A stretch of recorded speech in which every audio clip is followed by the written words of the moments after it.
Good evening and welcome to the John F. Kennedy Jr. Forum at the Harvard Kennedy School. I'm Mary Jo Bane. I'm a longtime faculty member here at the school, and I'm really honored to be able to moderate this discussion tonight.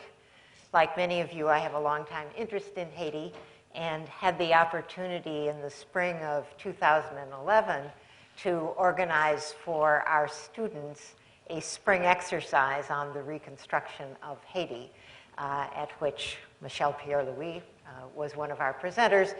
But it was an opportunity for all of us, I think, to learn more about the country and its problems and its challenges. We have three terrific people with us here tonight, and I'm just delighted that they were able to join us. Michèle Pierre-Louis is a former Prime Minister of Haiti and the head of the Focal Foundation in Haiti. Sean Penn, as you probably know, is an actor and received an Academy Award for Mystic River, which is of some local interest. So we need to mention that. But more importantly, for the point of view of this panel, is the founder of the JP Haitian Relief Organization and has been working in Haiti ever since the earthquake. General Ken King is currently with the Pakistan Command of the Department of Defense, but was the Deputy Military Commander of Southern Command at the time of the Haitian earthquake. He was in Haiti at the time of the earthquake and was then responsible for the operation that the U.S. Army ran in Haiti. It's now slightly over 3 years since the earthquake hit Haiti, and is an appropriate time to have a discussion of where Haiti is and what the challenges are. And I want to frame the first question to the panelists in a slightly provocative way, and hopefully they will respond in kind. One of the recent books that I have read about Haiti is by a journalist named Jonathan Katz, and he titled his book, "The Big Truck: How the World Came to Save Haiti and Left Behind a Disaster." And his argument is not only that when the world came to save Haiti after the earthquake, they left behind cholera, but also that they left behind a country that was not any better positioned to make political and economic progress.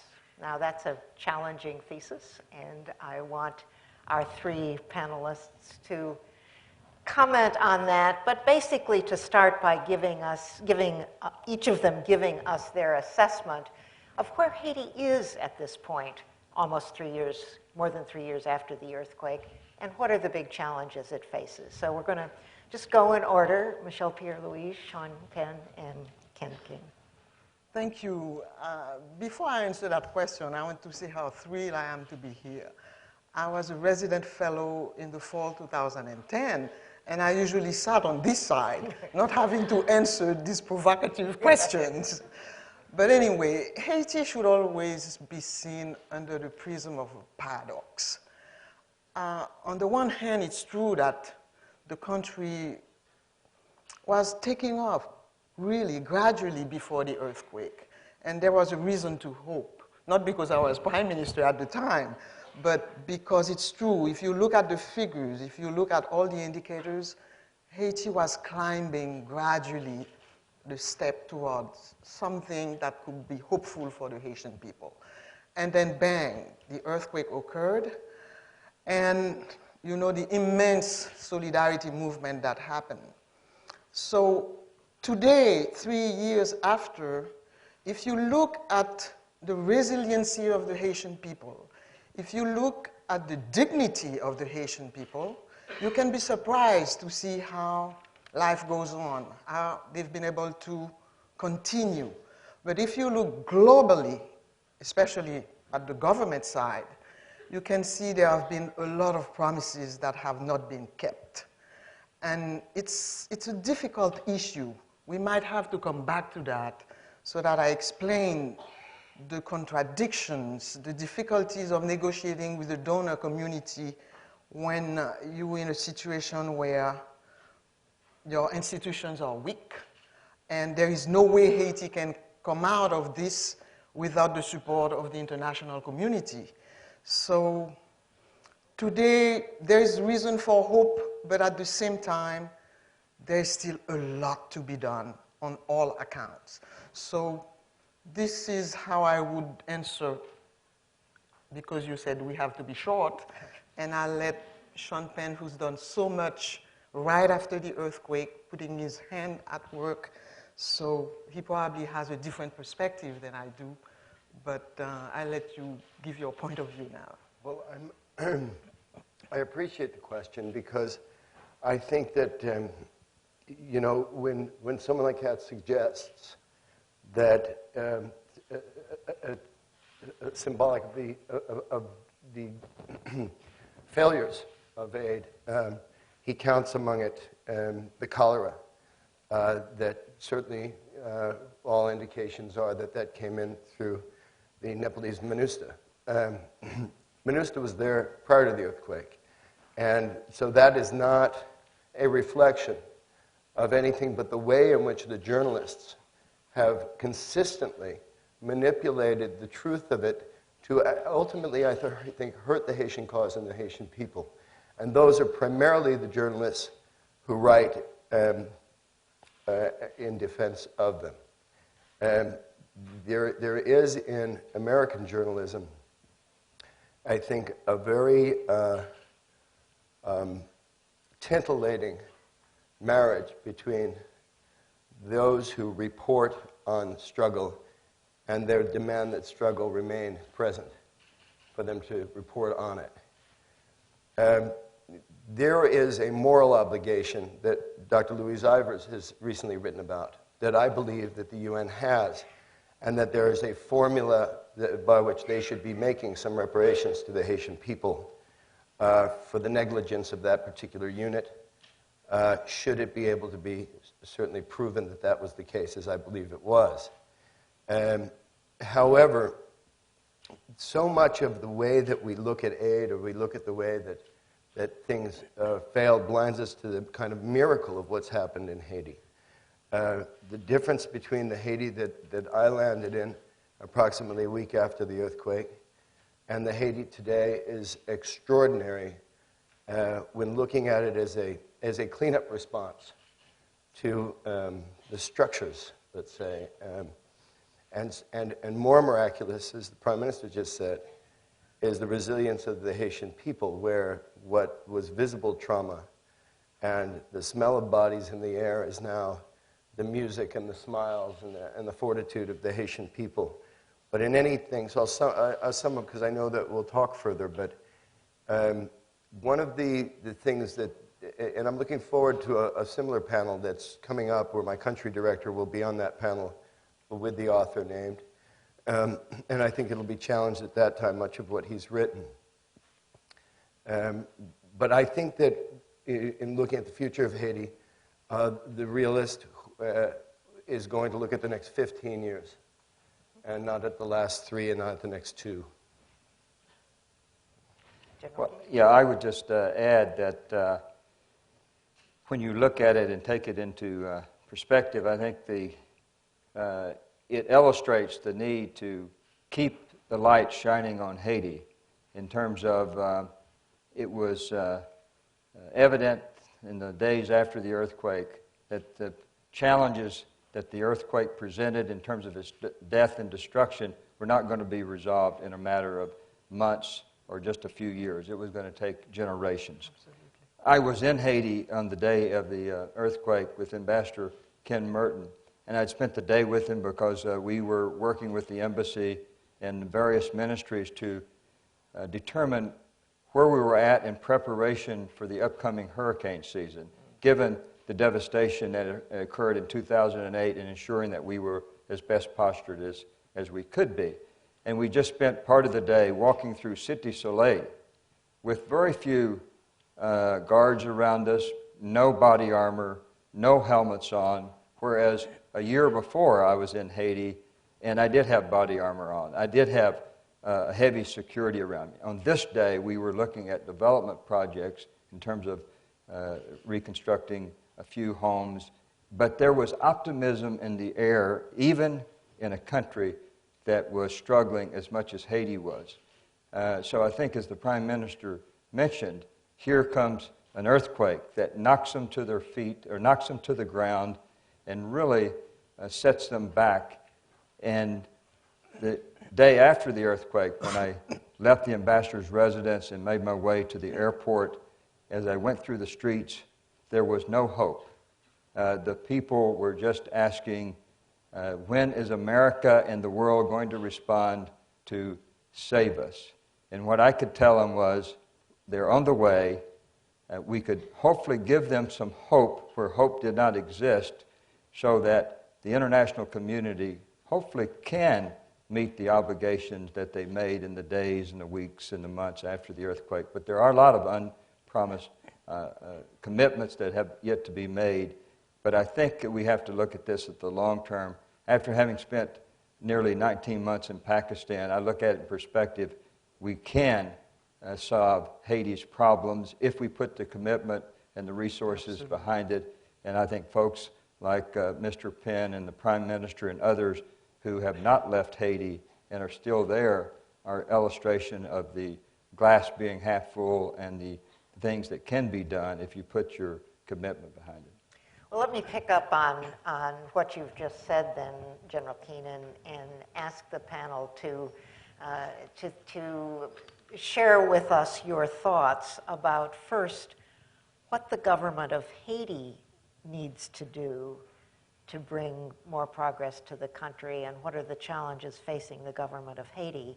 And then secondly, what the world community, specifically the U.S. and the NGO community, ought to be doing to forward this solving of the problem. So again, let's start with you. Well, you see, there is a tendency to blame the Haitian government too often.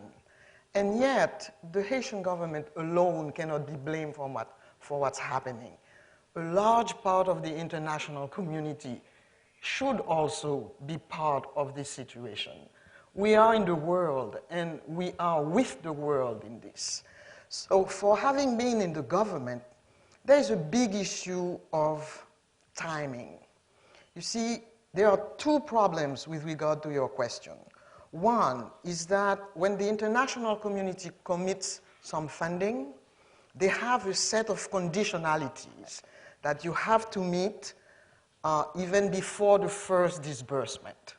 And sometimes, in order for us to meet this conditionality, it can be the whole time that was planned for the disbursement. So they have a commitment for a year or two. It takes us about 12 months to fulfill the first conditionalities, and then they disburse 10%. And after that, you have to renegotiate the terms of the contract. So this timing issue is a big, big issue. Second, most of the international community does not work with the government. So the government has the stick, they have the carrot. So they come with their pre-qualified NGOs, pre-qualified contractors, and the contractors in Haiti are left to their own devices, and the government itself has absolutely no grip on what's going on. Even when I was in office, there were some donors who had projects in a particular sector where the minister was not even aware of that. So how do you want a government to be blamed for what it has absolutely no grip upon?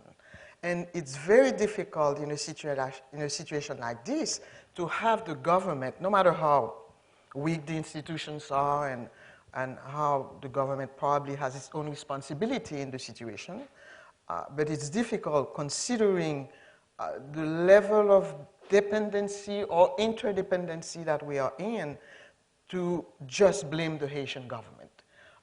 I don't want to sound as if the government has not its responsibility, but these two issues, the timing and the fact that only very few donors, I would single out Spain, which give budget support, but says, I want it to be to education and agriculture, and works with the government closely to carry out, and the multilateral, like the EU, IDB, and the World Bank. So other than that, it's extremely difficult to come to terms with this. Can you, your NGO has done remarkable work, as I understand it, in Haiti, Mr. Penn, both on the relief side and on relocating. Can you talk a little bit about how you worked or didn't work with the government, picking up on the Prime Minister's comments? Yeah. We had, principally two models when we started JPHR, which the intention was not to start an NGO when we went. The intention was to distribute IV pain medications for a couple of weeks, get a few doctors to help existing NGOs, and move along. But it was soon after we arrived, we were in effect embedded with the 82nd Airborne, with the great faith of Lieutenant Colonel Mike Foster, who's here tonight, who said to us, as long as you're productive, you can stay, otherwise get out. And so we said, well, let's try to be productive. And then there was the NGO model. Haiti distinguishes itself in that one of the great models of an NGO. With all of the dysfunctional NGOs that are there, there's PIH, Paul Farmer's organization, which most definitely has worked so successfully close with the government and with the ministry, and for so many years that for us it was a kind of no-brainer. Also, starting an organization in a non-conflict zone, we didn't have an inclination towards what would otherwise be considered humanitarian space. And then there's something related to the first question that you asked that I did want to bring up, because I think it's important when looking at the successes and the failures in Haiti. Whenever you're looking for a kind of clue as to where a country is going and where a country, should encourage further support and has deserved it, you look at a peaceful transition of power. In this case, that was done in this election so soon after this major earthquake. And not only was it done, because certainly initially there were some questions about the way in which the election had occurred, but the people in Port-au-Prince alone, 250,000 people rose up entirely peacefully. And it was through the force of that the candidate that we all felt being on the ground was the people's choice, did take power. And so that's, when we talk about third world, Haiti that'll never make it, this treadmill thing, there are some significant events that tell us otherwise. But there is also the fact, and this is where we have to, I think, look at the government part of it, and to understand government there better, and in particular leadership. And I'll circle back to the media and how they cover it and force leadership into a political agenda that may not be a sustainable agenda. Is that after a dictatorship, there was a reactionary constitution drafted. And that constitution placed the dictatorship, in my sense of it, into the parliament. So the leadership that is looked at, criticized, and scrutinized is subject to what in the next election will be the election of 30,000 in a country of 9 or 10 million, 30,000 representatives, to which the president and the prime minister have to incur favor to get many of these things done. So I think that before you can look at the failure, to understand how the mechanisms of failure, you have to start to look at what is working and looking to ways in which those things can be bolstered. You want to comment on that? I'll let the general talk. Okay. I'll come back to that. Okay, I'll come back to that. Very good. Well, in the area of security, I think that one of the things that needs to be done is that the United Nations needs to follow through with a commitment to establish a Haitian national police force that, in the eyes of the people, is credible and provides for their security. And I know this is something in the area of security, when you look at it, that is going to be tough and it's going to take resources, but without stabilizing the security aspect in Haiti, everything else becomes even more difficult. And I think the aspect of the Haitian National Police and the growth of it over time is possible, but it's going to take a commitment to not walk away from before the job is done. If I can say something about what Sean Penn said, I would say that very often the government or the Haitian people are forced to go into a particular road. Before the earthquake, the international community pushed the government toward creating a plan, a PSRP, Poverty Reduction Strategy paper. That was for what they call at the time the HIPIC countries, the highly indebted, poor countries. And the plan was supposed to be able to let this country get additional funding so that they can meet the first millennium goal, which is poverty reduction. And the Haitian government worked. That was the time I got into the government. The work really, trying to really respond to all the conditionalities of that. And the plan was done, and it was up to 2015. Then we finished our plan in 2007. Then the earthquake occurred, and we were again pushed into two things. A new plan, which took place at the UN in March 2010, so just about a month and a half after the earthquake. So the government has to rapidly draft a plan based also on the ideas submitted by the international community. And it was another plan up to 2030, so 25 years. And then we had to go into elections. There was a lot of discussion in Haiti at the time. Should we go? Is that the priority? But yes, we had to go into election, and everybody knows how it happened. We just talked about it. And then the President Martelly is elected. He has to draft a new plan. And again, we go through the exercise of drafting a new plan. And at the same time, very few among the international donors followed a plan that the government had to draft. So at the same time, on the political level, we have to abide by so many, directions that are given to us. And on the economic level, it's just about the same. And in this difficult situation, sometimes the government itself and civil society have a lot of difficulties to see where we are heading. And again, Haiti should be seen under the prism of paradox. At the same time, civil society is again organizing itself. There are very worthwhile projects that are taking place throughout the country, but there is no coordination. The impact could be so much greater if there was some kind of coordination among the different stakeholders that carry these projects. So what would you most, I'm going to continue with you and then bring other people in.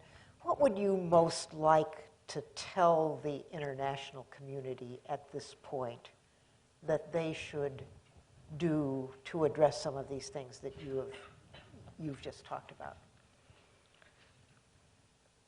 Sean? I think she wants you to continue. Yeah, why don't you continue and then we bring Sean in. I don't want to talk too much either. So, you see, sometimes we Haitians have a feeling that they take us for granted. That there is a problem of not really taking into consideration what the Haitian people want, what they need, and integrate that in whatever plan there is for the future. You see, it puts us in a very difficult situation.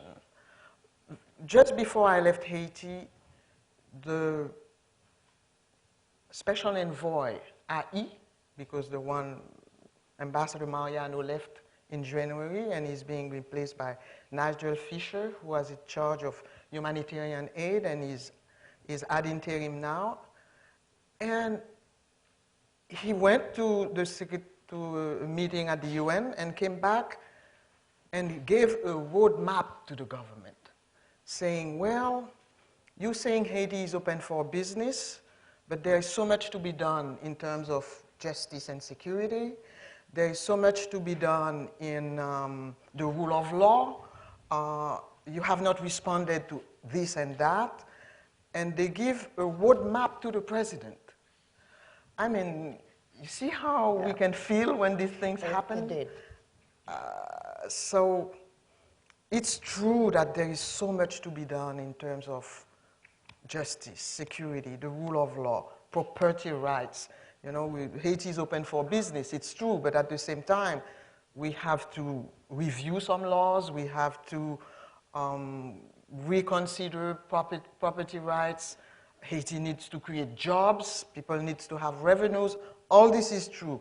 But at the same time, when it's the UN that gives our president a roadmap, you can imagine that it makes us in a very difficult position. Right. Yeah, I take it from a little different perspective in that there are such levels of that in terms of inclusive and asking for the guidance of the Haitian people and the leadership of the Haitian people, because we deal with this also on a community level. And in communities, you could be very well talking to a young 18-year-old gangster who runs the area, in essence, and saying, well, how are we going to be able to get our heavy equipment in here and do this rubble removal, do this demolition, and do these retrofits without having problems? And I find that in Haiti, it's a much easier negotiation than it might be here, because when dealing with criminal elements, let's say, because it's easier to talk to somebody who's not on crack cocaine, and they're not in Haiti. So, and you can have a much more reasonable relationship. But to say to that person, what does this community need, is not necessarily going to get you the answer that represents the community. So I come in more, and my organization comes in more. There are some very common sense things that are needed by everybody, wherever we are. And so if you go to the government and you say, if it's on a government level, if we have a project that is the sort of project that may be responding to a grant and the criteria of a grant, which then by necessity goes through the ministry, and you go to the ministry with that kind of a project, and it is among those basics. It's not difficult to convince everybody that a road that is not paved and has 8-foot holes in it be repaved. So what happens is that the people that you want the guidance of, they come to the project. They will let you know who they are, and you get it in support. This current leadership, I've found, and circling back to your question about NGO relationship with the government, I have found that this government is highly responsive. And that when we do, for example, there are restricted funds that an NGO does projects with, and then through private funding, there are the unrestricted funds. And whenever we find that we have unrestricted funds that are ahead of our capacity, so for example, we had at one time as many as 55,000 people in a camp, internally displaced people. Once we were able to relocate 40,000 of those, we also found that in part because of the word of subsidies on the street, which was part of the program, that landlords were starting to take advantage of that. And that if we continued at that rate to move people out, those people would be taken advantage of. So were we better saying, well, we're not going to wait to spend this money like all these organizations do. We'll get more later. So we go to the government and say, what do you need done now? And when you do that, you find that you can get great response. And a lot of times, you know, there are you'd be amazed at how many times the stumbling blocks are the wrong time and the wrong place for the argument about creating dependence. There is basic necessity before you get into the dependence area. And that's where I think people find a lot of excuses not to get things done. I want to open up to questions from the audience at this point, and as usual in the forum, we will ask you to come to one of the 4 microphones if you want to ask a question. Please identify yourself before you ask your question. We would like brief questions, not speeches, and we would like them, as usual, to end with a question mark. We would also like you, if you would to identify the person to whom you are addressing your question. I'll start over here and then just go around the room. So, yes, go ahead. Hi, my name is Carolyn. I'm a sophomore here at the college and a member of the JFK Junior Forum Committee. And tonight I'll be asking the official question on behalf of the committee. In light of the evolution of the problems and challenges that have faced Haiti in the past 3 years since the earthquake, what do you see as the quickest path to self-sustainability and independence from international aid in Haiti? Are you directing at a particular person, or do you want? To the panel in general. Okay. Again. Go ahead. I'll speak after you. So, repeat the path to sustainable independence? Yes. Well, this, you know, one of the things that I think is difficult for any government to do, particularly a government where there are so many things to be done. It's to be very decisive about the 5 or 6 things you're going to get done. And so I think that among those, when you talk, there are land tenure issues that create a lot of the direct and indirect problems that we deal with. There's still 350,000 or so, 320 to 350,000 people who are displaced. And so you still have an emergency as far as they're concerned. So while some organizations can be, you know, focused on doing those things, the answer is as much in the United States as it is in Haiti, in terms of saying what has to happen in Haiti for this company to want to invest in manufacturing, in agriculture, in those things that will create jobs. In Haiti, unlike a lot of other places that one may have traveled where there is this level of poverty, there's not a begging culture. There might be the odd stoplight where somebody might put their hand out. But basically what they ask for is jobs. And one of the things I always look to when I get overwhelmed is that the Haitians are going to answer most of the questions that we play with thinking we're going to get the answers to. When you see how much of this bare annual income they spend, about 45% of the little that they make, they spend on putting their children in school.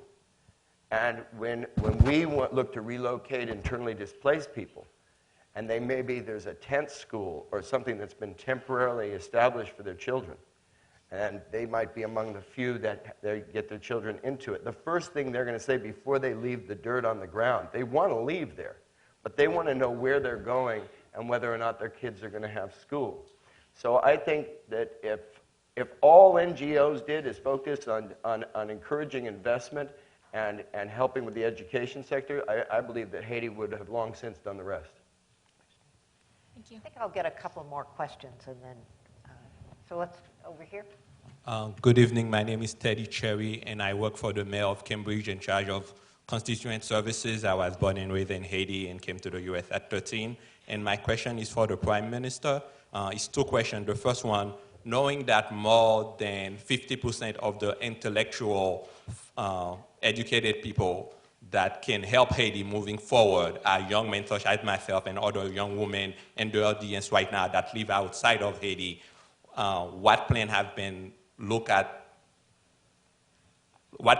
taking into consideration to bring the Haitian diaspora back to Haiti to do fellowship and educate and help the country move forward? And my second question is, between the World Bank and the IDB, which one of those two entities are going to get the final saying in moving forward in terms of the Haitian education system, knowing that they're both playing political in the background? Thank you. And you should also feel free to respond to the previous question, Okay. since you have the floor. Yeah. About the brain drain, it is true that there is a big issue in Haiti which has to do with the middle class. In the head of most people in Haiti, including foreigners who come to Haiti, it seems that the rapport is a rapport elite masses, as if there is no middle class. And it is true that it is said that the middle class, the Haitian middle class, is in the diaspora. Because there is so little that is done even for educated young men coming from impoverished families where the families really paid most of their income to put their kids to school. It seems that they have no future in Haiti. So there is a big issue of trying to see what can be done at society's level, not just the government, but even civil society also, to help young people to project themselves in the future of the country. It's difficult. I'll give you an example. It is true that because of historical reasons that will be too long to explain, the different slums that are around the city were probably the most destroyed by the earthquake. But that's not, the earthquake was very non-segregational in the way it hits the country.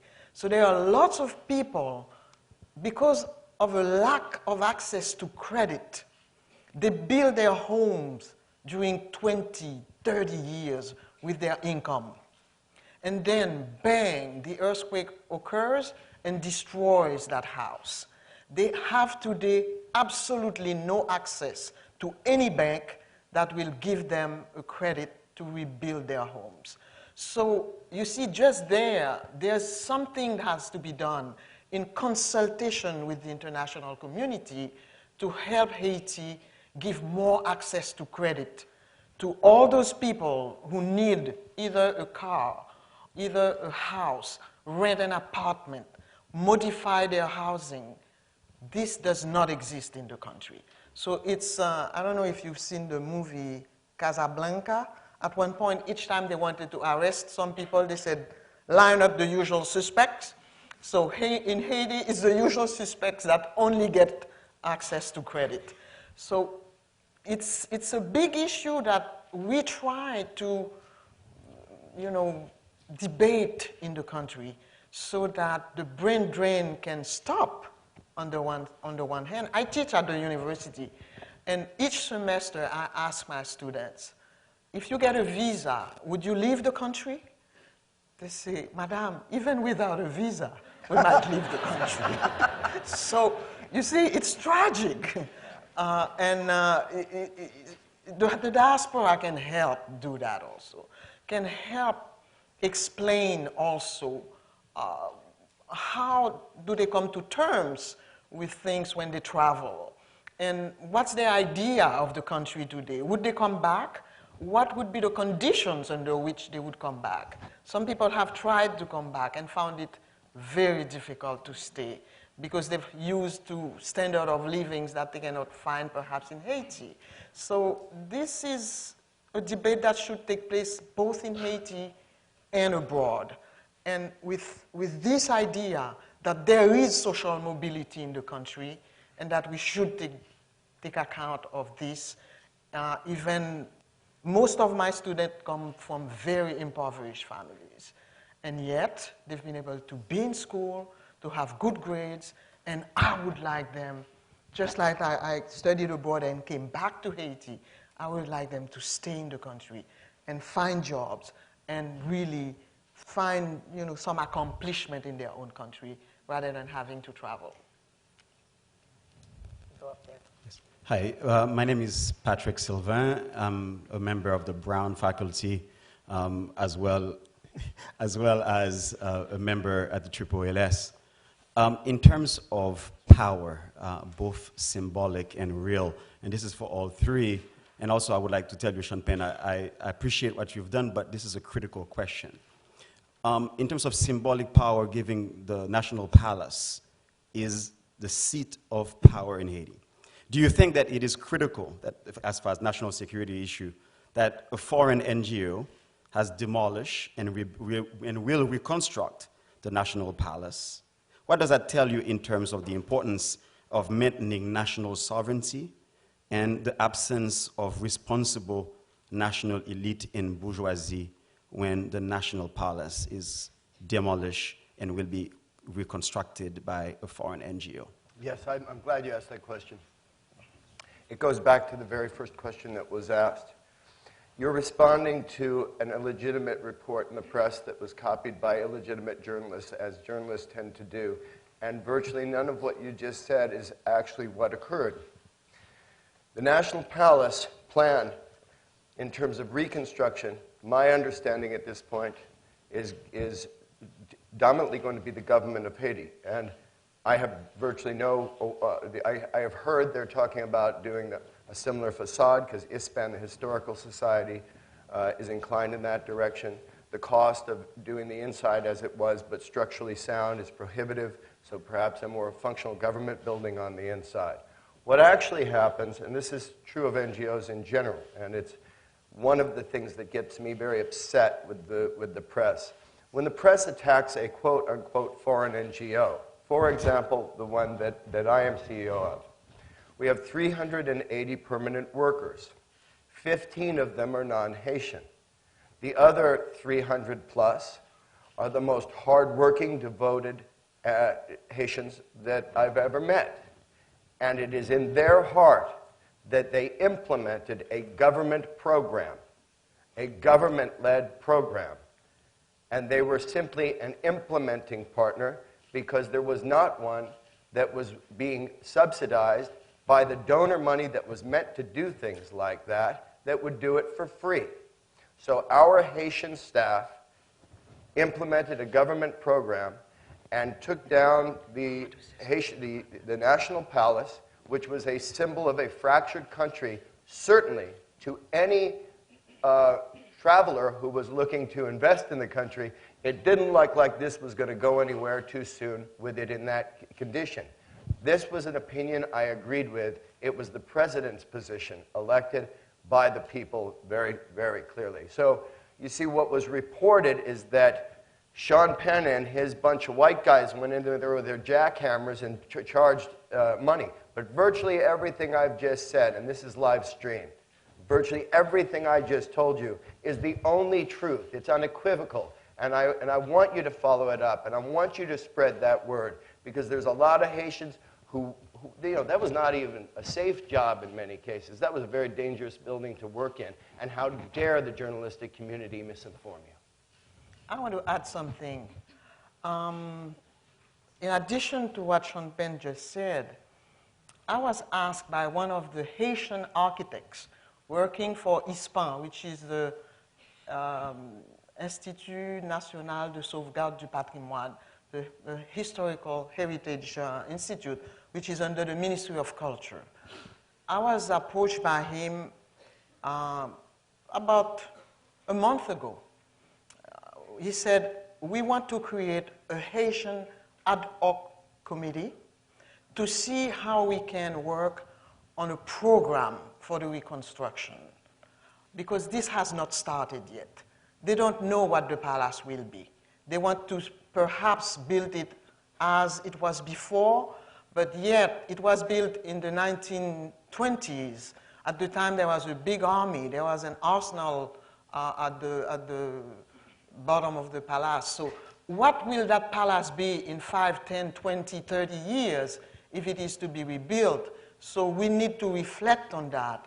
And there is a group of Haitians, among them myself, who've been called on to see if we can work on some kind of programming before they even launch a bid to see who will be able to rebuild the National Palace. So I think, to that account, our sovereignty is intact. Do you want to come in?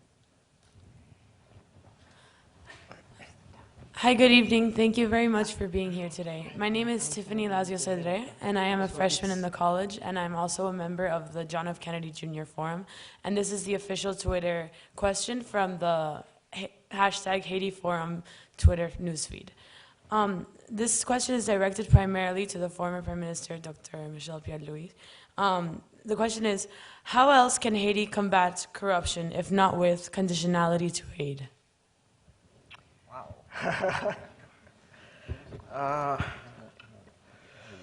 This issue of corruption is very often a pretext. I believe corruption exists everywhere. It is true that our justice system needs to be revamped, and there is certainly an issue of impunity in the country. That's true.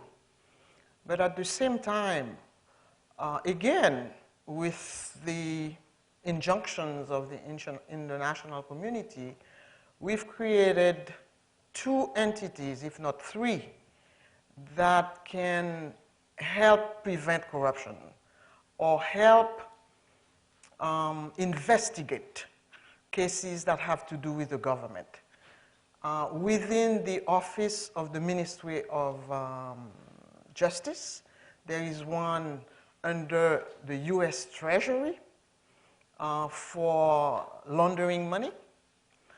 And you know, in a poor country like Haiti, which, you know, where international crime find it very easy to get in, you can corrupt any judge with very little money. You know, when a drug dealer gets his load of money and is being arrested, you can imagine how not difficult, I wouldn't say easy, it is to try to corrupt a judge. So there is a unit that looks into that under the US Treasury. Money laundering, drug trafficking. There is another unit for the administration. You see, when I was in office at one point, there was a big discussion about emergency funds that we used. And Parliament thought that there could have been some corruption in this. And I called on three entities of the government to audit the whole program that was launched after the 4 hurricanes that had hit the country. So there are institutions that need perhaps more qualified people, but at the same time, we've been able to prevent some, in some areas, we've been able to investigate in others, and I believe even if there is a lot more to be done, we cannot be condemned for being first and foremost a corrupt country. Thank you. Hi, good evening. My name is Yael Marciano. I'm from Venezuela. Thanks so much for being here tonight, and I'm especially grateful for your generosity to two countries that are very dear to me, Venezuela and Haiti. Simón Bolívar was an alumni of his mentor, Maréchal Pétion. So it's a double joy to have you tonight. We've talked about the international institutions, we talked about the palace, we've talked about corruption, but I think the thing missing here is the people. And I want to ask Sean Penn, what is he doing to move the people in Haiti and bring them to have the power to change their country in accordance with their needs, their wants, where they want to be? Because they are the real shapers of the future that they want. So what are you doing? And last but not least, I invite you to join forces with our NGO in Haiti that's working with social inclusion through classical music education in Cange, with École Sainte-Trinité too. Well, I guess I'll answer your first question. What am I doing? Very little. But the people who work for me who run my organization, as I said, dominantly Haitian, are doing a lot. We had the biggest camp in Port-au-Prince, and at about 55,000 at tops. What we did is we learned quickly that not only was tent a bad place, but home was a good place. And that we started to identify by a census where the highest concentration of people in the camp had come from. And that was in the Delma 32 neighborhood.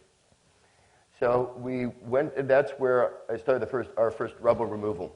And in doing that, people that had intact houses and had not been away too long to lose, because they were primarily renters, which gets into, as you know, very difficult territory, trying to get people back into places where they had been renters.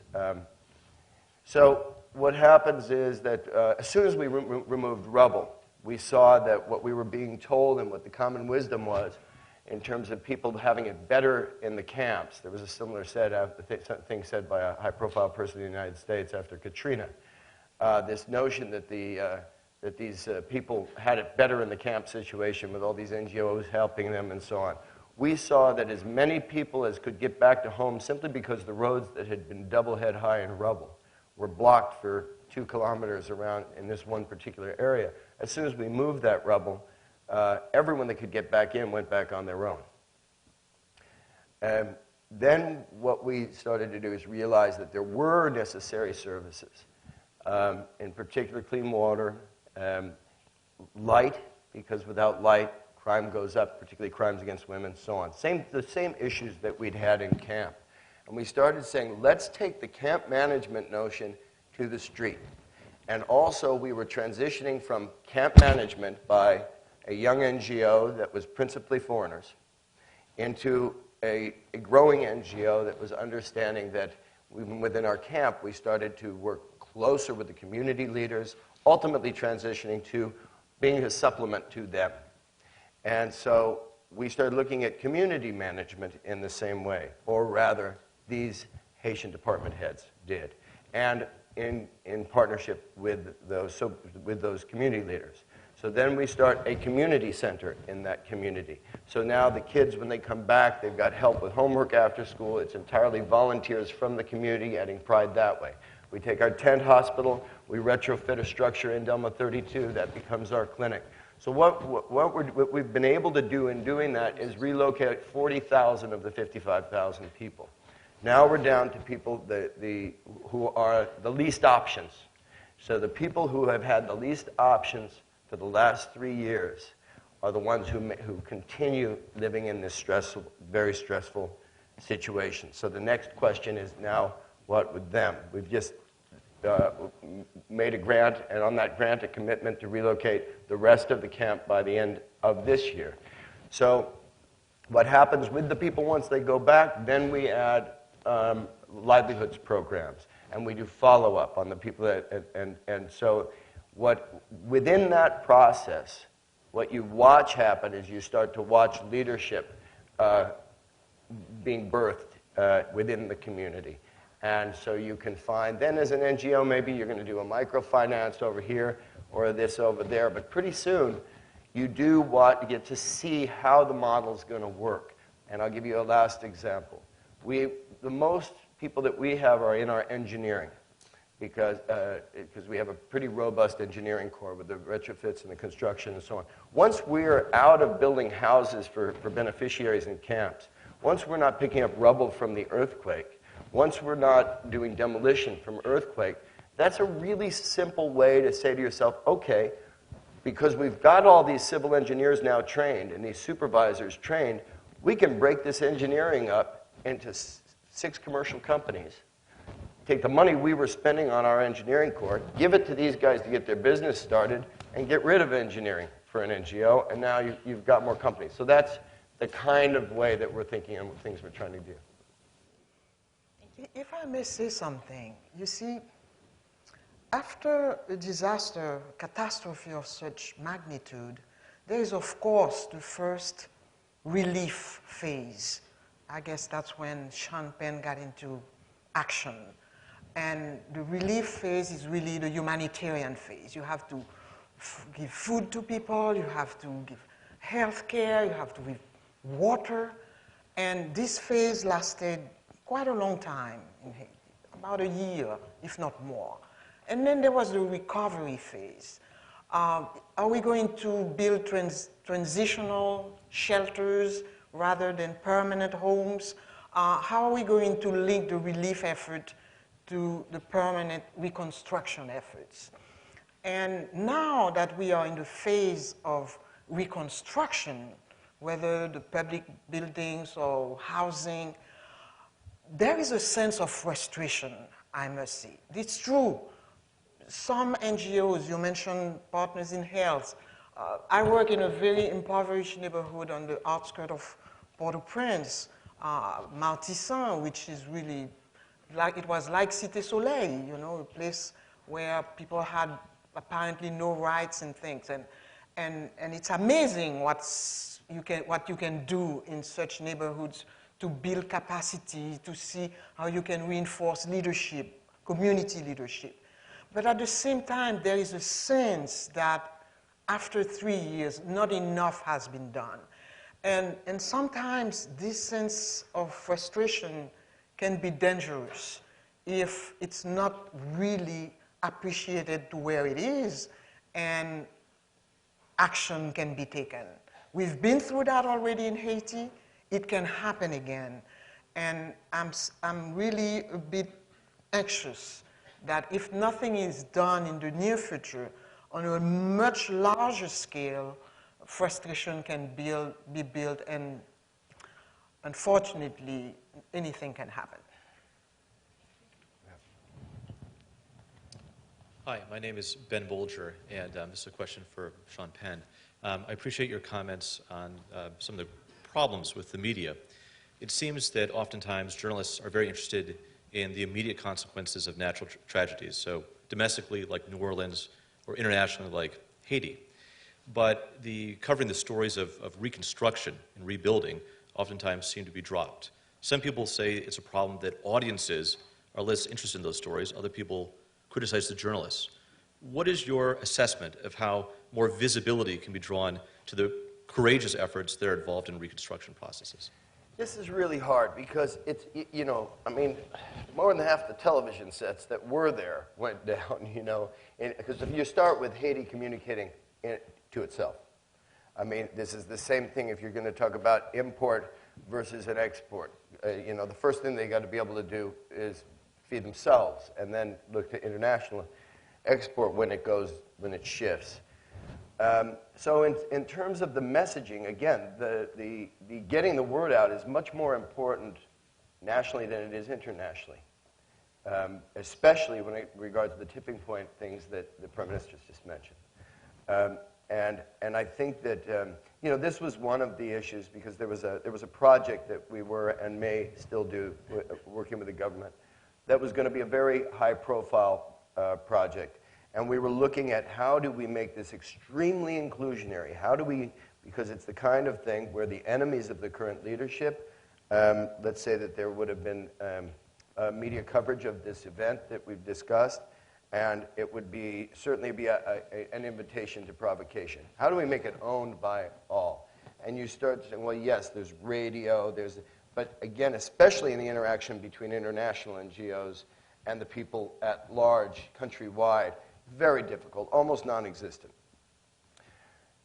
When it comes to, you know, your question as it relates to what ends up being my challenge when I go around and try to fundraise, in other words, you know, how do you give people a picture of that their money they're going to give is going to be helpful and that it's going to be sustainably helpful. It's not going to be just a drop on the bucket. The answer is that's really, really, really tough.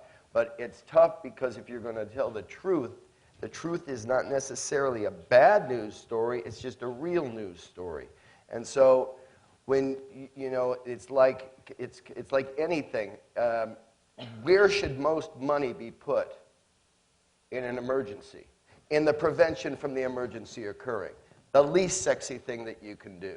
So this is clearly not a question that I struggle with this every day.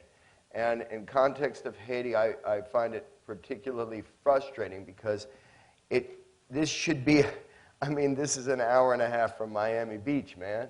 You know, this should be an easy story to tell Americans because they should be paying attention. I do want to just say one thing before it gets up, because the young woman from Venezuela over there, you know, this is, again, you know, the international community issues. There's very little, you have the primary partners in Haiti, and forgetting about any other connections in the political sphere. In Haiti, Venezuela is a primary partner. Cuba is a primary partner. The United States is a primary partner. When you look at meetings of the ambassadors, there's either two people there or there's everybody else there. And you never even have a discussion of overlap between the principals. And then certain ambassadors come to the meeting with orders from their head of state. You're at a meeting with those guys, don't talk, just listen. And so, you know, basic functionality is something we're still struggling with. And I wish I had the answer as to how to both internally and externally communicate the very unsexy, but I assure you, triumph that's coming. It's not coming next year. It's coming in 15 years, and I hope I see you there. There's time for one more question, and I'm going to ask it. General Keane, before we walked out, you said that since you have been in Afghanistan, one of the things you have thought about is that Haiti is a solvable problem. Would you just reflect on that for a minute, and then I will ask each of the others to reflect on that as well. Well, obviously, after spending 19 months in Pakistan and working with our own interagency and our Pakistani problems over the last 18 months in a very challenging environment, professionally rewarding, but very frustrating, obviously, due to all the events that have occurred and the significance of it and the importance that we work together. And as I look through that, I look simply at the city of Karachi, a city of, let's say, 18 million, conservatively. And then I look at Haiti, a country of roughly 9 million, Port-au-Prince, a city of 3 million.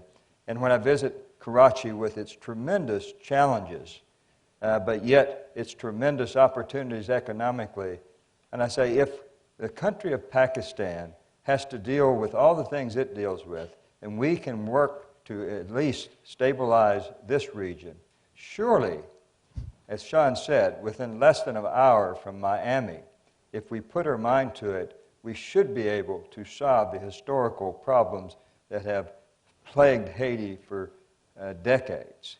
And I walked away from Haiti, like many, saying, this is going to be really tough. But after spending some time away, I come back at it and believe that through the efforts of folks like that's sitting here on my right, but also of others, that if we really want to solve Haiti's problem, we can support the government of Haiti. They've elected one civilian government to another civilian government, not something that's been done a lot of times in Haiti's history. If they continue in that direction, and I think everything indicates they would, and the international community really meets its promises and obligations, they have some tremendous partners around the world. I would think that we could work together to solve Haiti's problems. Would you like a final word? Sean, a final word, and then Michelle. I would just concur. You know, I remember talking to General King when he was in Pakistan. We were emailing back and forth, and I think it was something like, you know, okay, now that I've thought about it, I think Haiti should be butter. And it's true. You know, it's been said many times, but it's made complicated. But I'll answer with a final short story. Very early on, when, with the support of Lieutenant Colonel Foster, General Keane, we got the Army Corps engineer to come in and do an assessment of what was at the time considered the most dangerous to threat of flood mudslide camp, to come in and do a plan for drainage mitigation. we had an overlap between waiting for the international organizations, the humanitarian UN organizations, to approve an assistance package, that which would be taken by anyone who relocated out of the camp.